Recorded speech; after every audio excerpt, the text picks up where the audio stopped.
चलो बच्चों, तो आज हम लोग उसी में चैप्टर नंबर 6 कंटिन्यू करें, जो चैप्टर का नाम है डायरेक्टिंग। देखो, कल हमने इस चैप्टर में डायरेक्टिंग किसे कहते हैं वो हमने समझा था ना, कि मैनेजमेंट में जब स्टाफिंग हो जाए ना, तो स्टाफिंग के बाद हर एक पर्सन बरोबर काम कर रहा है या नहीं। ठीक है, इसके अलावा अगर कोई पर्सन गलत काम कर रहा है या काम में कोई मिस्टेक कर रहा है तो उसे जो है वो ये सुधारना, ठीक करना, इस फंक्शन को डायरेक्टिंग कहते हैं।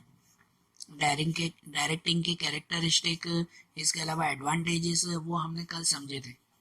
आज हमें चैप्टर का दूसरा और इम्पोर्टेंट पॉइंट समझना है, तो वो पॉइंट है एलिमेंट ऑफ डायरेक्टिंग। डायरेक्टिंग के अंदर कौन कौन से प्रोसेस आते हैं, या समझो आपको प्रोसेस ऑफ डायरेक्टिंग पूछे तो भी यही कि डायरेक्टिंग में क्या क्या करना पड़ता है। तो डायरेक्टिंग में 4 काम आते हैं।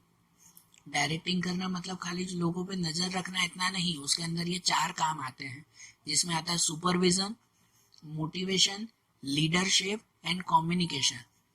सही तरह से सुपरविजन करना, सही तरह से अपने वर्कर्स को मोटिवेशन देना, लीडरशिप जो है वो ये अपनाना, और प्रॉपर कम्युनिकेशन करना। जब ये चारों काम अच्छी तरह से होते हो ना, मतलब कि आपके बिजनेस में डायरेक्टिंग सही तरह से चल रही है। ठीक है, तो अब इनमें एक एक करके जो है वो ये चारों काम हम लोग समझे, कि जिनमें सबसे पहला काम आता है सुपरविजन करना। कि भाई सुपरविजन सुपरविजन मतलब क्या कहलाता है? Simple meaning, supervision means to supervise the function of employees. कि जितने भी एम्प्लॉइज है ना, उन एम्प्लॉइज के सभी फंक्शन को सुपरवाइज करना, ध्यान देना, चेक करना, तो उसे जो है वो सुपरविजन कहा जाता है। सुपरविजन एक तरह की इंटरनल एक्टिविटी है, कि भाई बिजनेस के अंदर जितने भी वर्कर्स काम कर रहे हैं, तो वो बरोबर काम कर रहे हैं या नहीं, कंटिन्यूसली उनके ऊपर ध्यान रखना, तो इसे सुपरविजन कहते हैं। यहाँ कहते हैं ना कि supervision is the function of assuring that the work is being done according with the plan and instruction. Supervision ये फंक्शन है कि जिससे एश्योरेंस, जिससे ये नक्की होता है कि हमने जिस तरह का प्लान बनाया है, जिस तरह का इंस्ट्रक्शन वर्कर्स को दिए हैं, तो क्या सभी वर्कर्स उसी हिसाब से काम कर रहे हैं या नहीं कर रहे। तो ये सुपरविजन से ही जो है वो पता चलता है, इससे ही नक्की होता है कि नहीं? कि खाली वर्कर्स को काम सौंप कर छोड़ देना, कि भाई मालिक जो है वो वर्कर को काम सौंप दे और उसके बाद आराम करे कि चलो अब वो वर्कर संभालेंगे खुद ब खुद, तो ऐसा नहीं। वर्कर्स बरोबर काम कर रहे हैं या नहीं कर रहे हैं, ये देखना भी तो उस मालिक की या मैनेजर की जवाबदारी होती है ना। इसे ही तो प्रॉपर सुपरविजन कहते हैं ना हम लोग। और सुपरविजन में और क्या क्या होता है, उसे अगर अच्छी तरह से समझे ना, तो वो हमें उनके फंक्शन से पता चलता है कि सुपरविजन के क्या क्या फंक्शंस हैं। तो सुपरविजन में क्या क्या किया जाता है, कि जैसे सबसे पहला लिखा हुआ है to plan the function and to remove hurdles. Supervision का मेन फंक्शन यही है कि भाई अलग अलग फंक्शंस को प्लान करना, मतलब कि अलग अलग काम की जो है वो प्लानिंग करवाना, और कोई भी तरह के हर्डल्स, कोई भी तरह की रुकावट हो तो उन्हें दूर करना। देखो, जो मेन गोल्स होते हैं ना, मेन जो बिजनेस के ऑब्जेक्टिव्स होते हैं, वो तो टॉप लेवल के मैनेजमेंट में रेडी होते हैं। जो मालिक होते हैं वो मेन गोल्स तैयार करना है कि मुझे साल में ये काम करना है। लेकिन जो रोज रोज के गोल्स हैं, जो रोज रोज के फंक्शंस हैं, वो कौन डिसाइड करता है? तो वो ये सुपरवाइजर डिसाइड करता है। सुपरवाइजर जो है वो सभी वर्कर्स को रोज के रोज बताता है कि देखो आज तुम्हें ये काम करना है। वो प्लान करता है, ये टू प्लान द फंक्शंस। वो ये नक्की करता है कि देखो आज जो है वो तुम्हें ये काम करना है, और कोई भी तरह की अगर रुकावट हो ना, वर्कर्स को कोई प्रॉब्लम होता है या कुछ, तो उन्हें हटाने का काम वो इसका है, सुपरवाइजर का। जो सुपरविजन करता हो तो उसे सुपरवाइजर ही कहेंगे ना। फिर दूसरा फंक्शन आता है to provide necessary guidance and direction to complete the work on time. दूसरा, वर्कर को जरूरी गाइडेंस और डायरेक्शन देना, उन्हें रास्ता दिखाना, कि जिससे वो वर्कर्स टाइम टू टाइम अपना काम पूरा कर सके। इसके बाद to supervise the employees constantly to save time and labour. उसके बाद जो है वो उनके ऊपर कंटिन्यूसली, कॉन्स्टेंटली जो है वो सुपरवाइज करते रहना, कॉन्स्टेंटली उनके ऊपर नजर रखते ही रहना, कि जिससे टाइम और लेबर, वही काम और मेहनत बचे। बरोबर ना, टाइम जो है वो ये बच जाए उसमें, कि भाई अगर कंटिन्यूसली उसके ऊपर ध्यान रखेंगे ना, तो वर्कर्स को भी रहेगा कि हाँ भाई ये ध्यान रख रहा है, तो वो सही तरह से काम करेंगे। नहीं तो कितनी बार वो जो सुपरवाइजर होता है वो अगर लेजी हो जाता हो, वर्कर को काम सौंप के खुद ही अगर आराम करता हो कि हाँ चलो ना दिन में एक बार देखूंगा, तो वर्कर्स को भी यही लगता है कि चलो वो दिन में एक बार आएगा, उस वक्त काम करेंगे, बाकी के टाइम रहने दो ना, वो आके देखता थोड़ी है। ठीक है, तो उसकी वजह से क्या होगा कि वो वर्कर भी लेजी बन जाएंगे। अगर सुपरवाइजर ही लेजी होगा तो वर्कर भी लेजी बनेंगे और काम हमेशा अटकेगा, आगे जाके टाइम भी बर्बाद होगा और काम भी बर्बाद होगा। तो ऐसा न होना, तो कंटिन्यूसली जो है वो सुपरवाइजिंग करते रहना, ये इनका काम है। इसके बाद supervisor does the function of integration of employees personal interest with the interest of productivity of business. इसके बाद सुपरवाइजर का ये काम होता है कि जो वर्कर्स का पर्सनल इंटरेस्ट हो ना, जो उनका खुद का मकसद हो, उसे बिजनेस के मकसद के साथ जोड़ना। ये पॉइंट पहले बहुत बार आ चुका है कि वर्कर जनरली बिजनेस में जोड़ते हैं अपने काम के लिए। कोई वर्कर कहता हो ना कि भाई मुझे अगर घर लेना है, मैं इसके लिए नौकरी कर रहा हूँ, तो उसके घर लेने की इच्छा को, उसके इस गोल को जो है वो बिजनेस के गोल के साथ जोड़ देना, ये काम सुपरवाइजर का है। सुपरवाइजर उसे समझाता है कि देखो भाई, तुम जो है वो ये पहले बॉस के सब काम पूरे करो, तो वो खुश होकर तुम्हें भी जो है वो ज्यादा पगार देंगे, जिससे तुम अपना घर ले सकते हो। तो मतलब बिजनेस अपना काम पूरा करवाता है और साथ में उनका मकसद भी पूरा करवाता है। ये काम सुपरवाइजर का है। Then to motivate and encourage the employees, उसके बाद इन एम्प्लॉयज को मोटिवेट करना, एनकरेज करना कि वो सही तरह से काम कर सके। इनके अलावा to maintain the feeling of oneness among the employees, उसके बाद है ये जो भी एम्प्लॉयज हैं उनमें वननेस की फीलिंग, मतलब एकता बनाए रखना। सुपरवाइजर ये नहीं करता कि सभी वर्कर्स को आपस में भड़काए, उल्टा सभी वर्कर्स को साथ में जोड़ के रखने का काम वो इसका है, सुपरवाइजर का, कि कोई भी वर्कर आपस में झगड़े नहीं। इनके अलावा to make communication work faster, कि कम्युनिकेशन इजीली और जल्दी बनाने का काम भी सुपरवाइजर का है। ऐसा नहीं कि बॉस अगर मैसेज देता और वो मैसेज 2 दिन के बाद वर्कर के पास पहुंचे, नहीं, अगर बॉस ने कोई ऑर्डर दिया है तो वो ऑन द स्पॉट वर्कर को पता भी तो चलना चाहिए ना। तो ये कम्युनिकेशन फास्ट करने का काम भी सुपरवाइजर का है। To give guidance regarding new technology introduce in a business, कि अगर बिजनेस में कोई नई टेक्नोलॉजी आई हो, कोई नया वर्क नई मेथड से अगर हो रहा है, तो वो भी वर्कर को बताने का काम, सिखाने का काम वो ये सुपरवाइजर का है। सुपरवाइजर ही वर्कर को ट्रेनिंग देता है या सिखाता है कि देखो अब ये नई टेक्नोलॉजी आ गई, अब ये नई मेथड से हम लोग काम कर रहे हैं, ये ध्यान देना। कि जैसे होता है ना कि भाई पहले सभी एम्प्लॉयज जो है वो ऑफिस में एंटर होते थे, तो ऑफिस में जो है वो जनरली एक रजिस्टर होता था, बुक रजिस्टर, कि उस बुक रजिस्टर में रोज नाम और टाइम लिखते थे कि हम इतने बजे आ रहे हैं और इतने बजे जा रहे हैं, ये नाम और टाइम उसमें।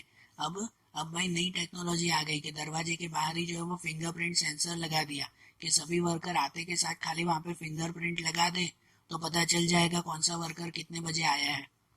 तो ऐसी नई टेक्नोलॉजी आ जाती है ना, तो उन्हें सिखाने का काम कि अब से ऐसे काम करना है, ये सुपरवाइजर सिखाता है ना।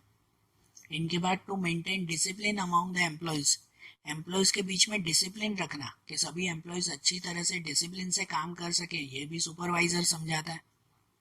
Then supervisor does not keep control but provide training, ये उन वर्कर्स के ऊपर कंट्रोल बना के नहीं रखता, कैसे वो जोर बना के नहीं रखता भाई चुपचाप ये काम करना ही करना है, लेकिन वो वर्कर्स को प्रॉपर ट्रेनिंग देता है, प्रॉपर गाइडेंस देता है ये सुपरवाइजर।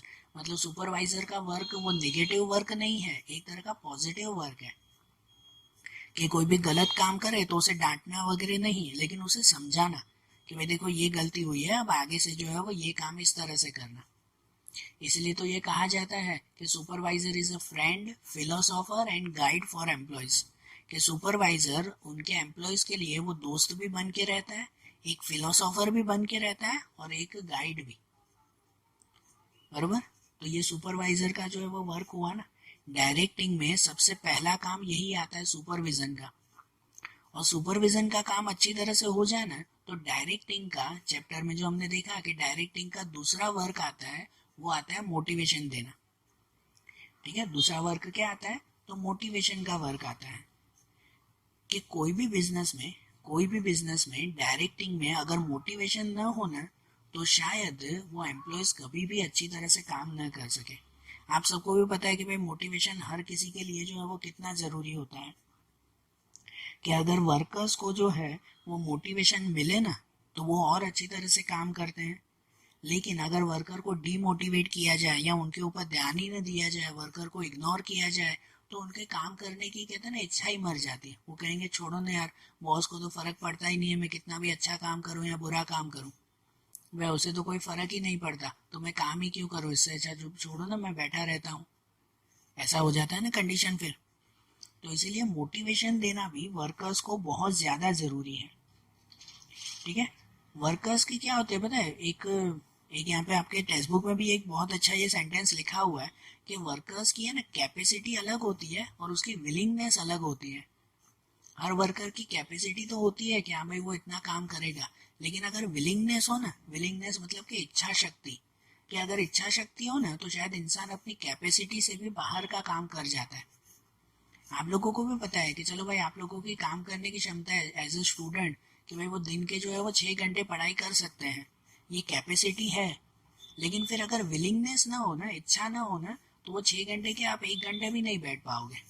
लेकिन अगर अच्छी विलिंगनेस आपके अंदर हो ना, तो फिर 6 घंटे की पढ़ाई की जगह आप 10 घंटे भी पढ़ाई करने बैठ जाओगे। और वो विलिंगनेस क्रिएट करना, वो विलिंगनेस जगाने का काम किसका है, तो ये मोटिवेटर का, मतलब जो मोटिवेशन करते हैं वो। बिजनेस के लिए वो डायरेक्टर का हो, सुपरवाइजर का हो, जो भी नाम दो उसे, उनका मेन काम मोटिवेशन देना होता है। और मोटिवेशन का मीनिंग क्या, अगर डेफिनेशन वाइज समझे मोटिवेशन को, तो motivation means process of stimulating people to perform action and to make it possible to have maximum work satisfaction. Motivation मतलब कहलाता है process of stimulating people to perform action, मतलब लोगों को स्टिम्युलेट, लोगों को एक तरह से जो है वो क्या कह सकते हैं कि उन्हें उन्हें समझाना, उन्हें एक तरह से बताना कि भाई जो है वो चलो ये काम करो तुम। And to make it possible to have maximum work satisfaction, कि जिससे वर्कर्स को भी और बिजनेस को भी मैक्सिमम वर्क सेटिस्फेक्शन मिले, ज़्यादा से ज़्यादा संतोष मिले कि हाँ भाई ये वर्कर ने जो है वो बहुत अच्छी तरह से काम किया। तो इन शॉर्ट मोटिवेशन मतलब जो है वो लोगों के अंदर काम करने की इच्छा जगाना, कि हाँ भाई तुम्हें ये काम करना चाहिए। या दूसरी डेफिनेशन कहते हैं motivation is the process of inspiring people to get the expected result. Motivation मतलब ये कहलाता है कि लोगों को इंस्पायर करना, लोगों में जो है वो एक तरह की इच्छा जगाना, कि जिससे आपके एक्सपेक्टेड रिजल्ट, जितना सोचा हो ना वो रिजल्ट आपको मिल सके। तो लोगों के अंदर काम करने की इच्छा को जगाना, ऐसे ही जो है वो ये मोटिवेशन कहते हैं। कितनी बार ऐसा होता है ना कि हमें जो है वो एकदम डलनेस लगता है, लेजीनेस लगती है, आलस लगती है, फिर जरा सा कोई अगर हमें मोटिवेट करे तो जरा सा समझाए कि नहीं नहीं तुम कर सकते हो, तुम ये जरूर करोगे, तो मोटिवेट करने से हमारे अंदर की आलस वगैरह सब भाग जाती है और फिर नया काम करने की इच्छा आती है। बरोबर, तो यही तो मोटिवेशन काम करता है ना। और अगर मोटिवेशन के बारे में समझे तो मोटिवेशन के प्रॉपर कैरेक्टरिस्टिक आते हैं, उनके कैरेक्टरिस्टिक को हम लोग ध्यान दें, कि जिनमें सबसे पहला कैरेक्टरिस्टिक आता है इंटरनल इंस्पिरेशन। इंटरनल इंस्पिरेशन, तो मोटिवेशन वो क्या काम करता है, तो लोगों के अंदर की इच्छाएं जो है वो जगाता है। इंटरनल इंस्पिरेशन जो है वो क्रिएट करता है। मोटिवेशन वो एक स्ट्रेंथ, वो एक पावर है कि जो हर एक इंडिविजुअल के अंदर, हर एक अंदर जो है वो एक तरह की ऐसी इच्छा क्रिएट करता है कि जिससे वो काम करने के लिए खुद ब खुद इंस्पायर हो, खुद ब खुद काम करने के लिए जो है वो ये तैयारी रखे। क्योंकि बिजनेस में ना किसी से जबरदस्ती काम करवाने से वो अच्छा काम नहीं होता, लेकिन अगर वो पर्सन अपनी इच्छा से काम करेगा ना, तो वो उसको भी फायदा देगा और साथ ही साथ पूरे बिजनेस को भी फायदा देगा। ये बात है कि नहीं। आप लोगों को भी अगर कोई जबरदस्ती पढ़ाई करवाए ना, तो वो पढ़ाई कुछ भी कर लो नहीं होगी। कोई जबरदस्ती, भले टीचर्स पेरेंट्स कुछ भी कर लो, वो कितना भी जोर लगा देना, वो पढ़ाई नहीं मतलब नहीं होगी। जबरदस्ती पढ़ाई कभी भी नहीं होती। लेकिन अगर आपके अंदर से कोई इच्छा आ गई ना कि नहीं यार मुझे तो इस बार अच्छे परसेंटेज लाने ही है, मैं तो ये करके ही दिखाऊंगा, तो वो अंदर की इच्छा जब एक बार आ जाती है ना, तो उसके बाद कोई न भी बोले ना, तो भी चुपचाप जो है वो टाइम टू टाइम आप लोग पढ़ाई कर दोगे, किसी के कहने की जरूरत नहीं है और ना ही आप किसी की सुनोगे। फिर बस वो अंदर की एक बार की इच्छा होनी चाहिए।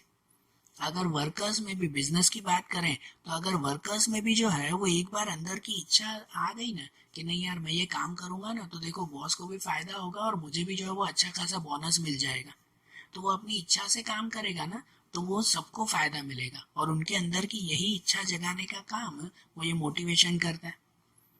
इसके बाद आता है साइकोलॉजिकल कॉन्सेप्ट है, कि ये मोटिवेशन एक तरह का साइकोलॉजिकल फिनोमियन है, साइकोलॉजिकल कॉन्सेप्ट है कि इसमें जो है वो ये पर्सन के माइंड पे जो है वो इफेक्ट देना पड़ता है।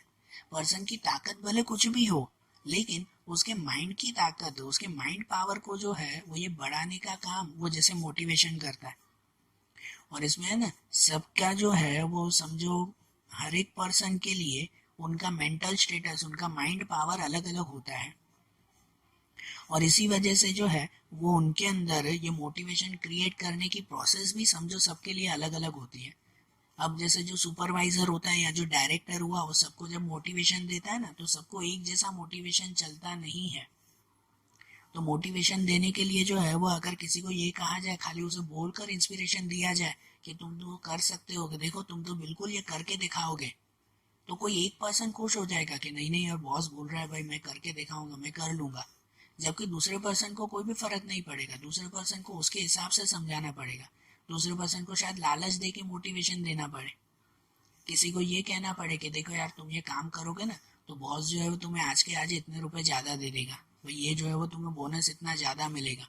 तो उसके अंदर मोटिवेशन आ जाता है, कोई पैसों की लालच से, कोई इमोशनल होके, है ना, कि भाई कोई किसी को जो है वो अवार्ड मिल रहा है, किसी को जो है वो कोई दूसरी तरह से समझाना पड़ता है, जो जैसे समझे वैसे। लेकिन मोटिवेशन सबको देना ज़रूरी है। ये एक तरह का साइकोलॉजिकल कॉन्सेप्ट है ना, क्योंकि सबके लिए ये मोटिवेशन अलग अलग टाइप का होता है, एक जैसा नहीं। Then increase efficiency of employees.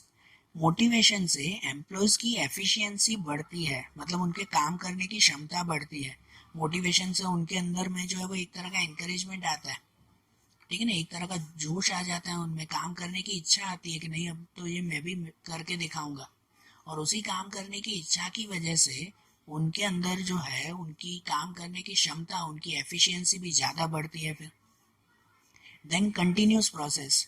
Motivation एक तरह की कंटिन्यूस प्रोसेस है, कि ऐसा नहीं कि वर्कर्स को जो है वो एक बार मोटिवेशन दे दिया कि अब चलो भाई आज मंडे है, संडे के दिन सब घूम फिर के आए होंगे, तो मंडे के दिन आकर जो है वो पहले उसे मोटिवेशन दे दिया सबको कि हाँ भाई तुम ये काम कर सकते हो, सब में जो है वो जोश भर दिया और फिर बस खत्म। उनके बाद जो है वो छोड़ दिया, अब जाने दो, अब तो एक आध महीना ऐसे रहने दो। तो ऐसा होता है नहीं, वर्कर्स को कंटिन्यूस मोटिवेशन देना ज़रूरी है। चलते फिरते भी जो है वो वर्कर्स के पीठ पर जो है वो क्या कहते हैं थपकी देकर शाबाशी देना, ये भी एक बहुत अच्छा मोटिवेशन होता है, ये भी ज़रूरी होता है। मोटिवेशन कंटिन्यूस प्रोसेस है। कोई वर्कर अच्छा काम कर रहा है और सुपरवाइजर पीछे चलते चलते कहता है कि भाई शाबाश बहुत अच्छा काम किया, तो भी वर्कर को मोटिवेशन मिल जाता है कि यार सुपरवाइजर ने जो है वो मेरी तारीफ की है, भाई पीठ पे थपकी देकर शाबाशी दी है मुझे। तो इसलिए ये कंटिन्यूस प्रोसेस है कि ऐसे कंटिन्यूसली करते रहना ज़रूरी है।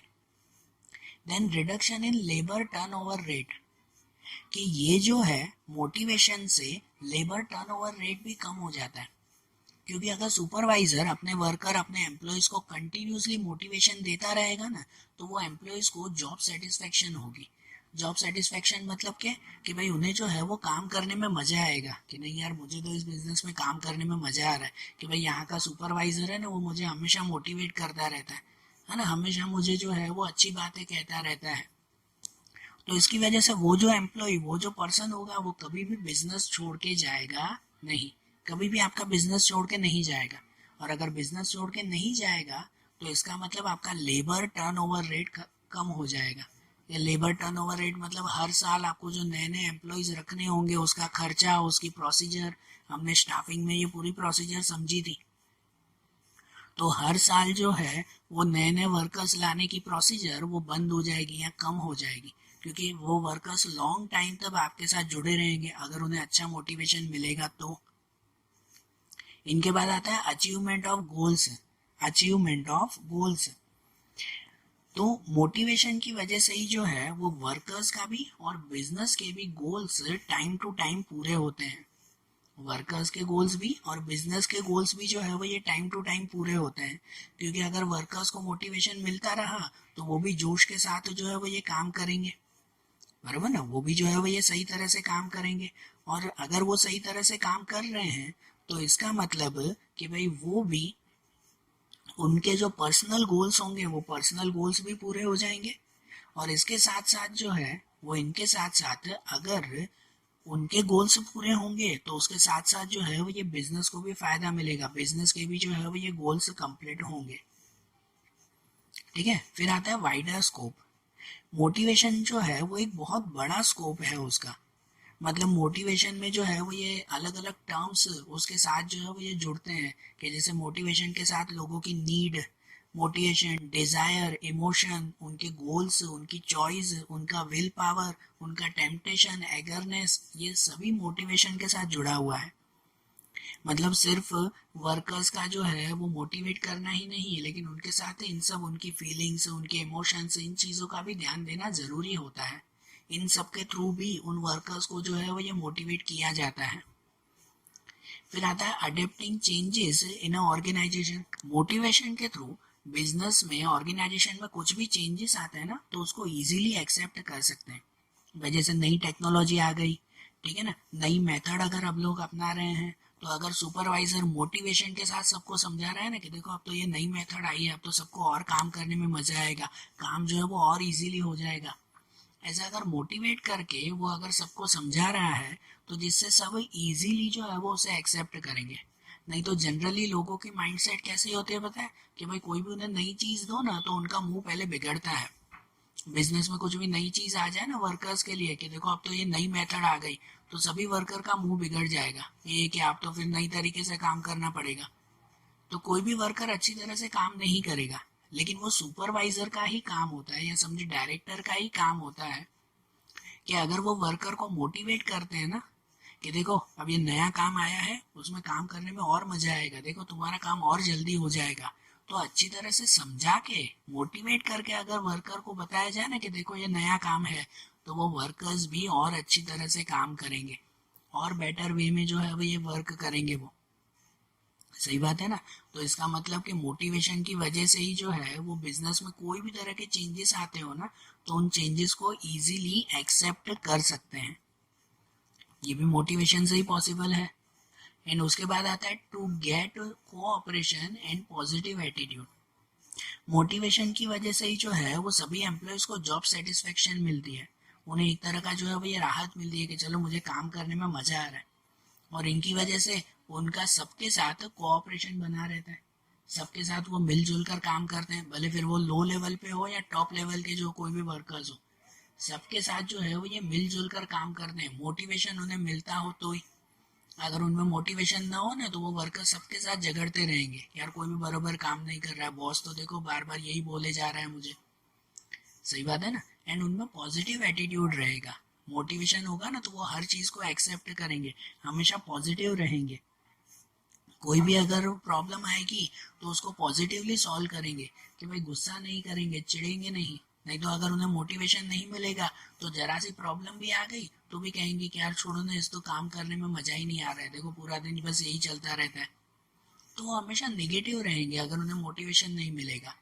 मोटिवेशन से उनका एटीट्यूड भी पॉजिटिव रहेगा, और जिससे उनके वर्क को और बिजनेस के वर्क को भी फायदा मिलेगा। सही बात है कि नहीं। और इसी वजह से ये मोटिवेशन को है ना हमारे मैनेजमेंट का ही एक प्रॉपर वर्क माना जाता है। मैनेजमेंट में जनरली तो ये प्लानिंग, स्टाफिंग और ऑर्गेनाइजिंग एंड डायरेक्टिंग ये सब जैसे आता है, वैसे ही मोटिवेशन को भी मैनेजमेंट का स्पेशल वर्क माना जाता है। जिस बिजनेस में भले सभी अच्छी तरह से प्लानिंग की जाती हो, सभी अच्छी तरह से जो है वो ऑर्गेनाइजिंग की हो, प्रॉपर स्टाफिंग की हो, लेकिन उनमें अगर स्टाफ को मोटिवेशन नहीं दिया है ना, जिस बिजनेस में मोटिवेशन की कमी होती है, तो वो बिजनेस कभी भी प्रॉपरली ग्रोथ कर पाता नहीं है। ये सच बात है।